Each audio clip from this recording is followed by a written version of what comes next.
Developing tonight, we're asking how the dismantling of the Department of Education could affect Southeast Texas students. On Monday, the Supreme Court cleared the way for President Trump to break up the department and lay off 1,400 people. Both President Trump and Education Secretary Linda McMahon say they want to give power back to the state. So what would that look like? 12 News reporter Spencer Plato spoke with a Southeast Texas superintendent and a member of the State Board of Education. What are you hearing?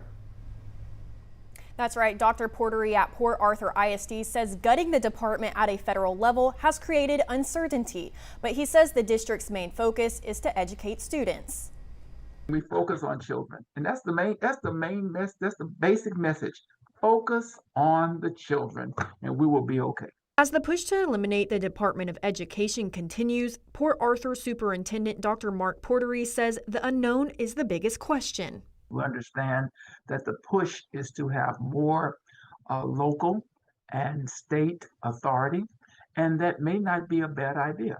You know, I'm not exactly sure of how they're going to move certain programs to the state level or allow us input as to what we need for our own students. The department manages federal student loans, provides financial assistance to schools, and enforces civil rights laws and equal access for all students. That includes providing special education programs. Julie Pickering represents Southeast Texas on the State Board of Education. She has some concerns, including a naval contract Port Arthur received.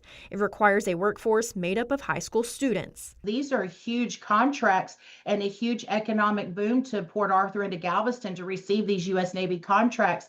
But at the same time, being on the State Board of Education, you know, we decide career and technology courses. And then, of course, I want to see my school districts thrive, and I want to see these students have job opportunities when they come out. Pickering says the most important thing to understand is funding for programs isn't going away. She says it'll shift to other agencies. Dr. Porterie says the district continues making student success a priority. I do know that we have over 8,000 kids in Port Arthur that we have to address and make sure that they're educated, make sure our parents are on board with us. So we always move forward.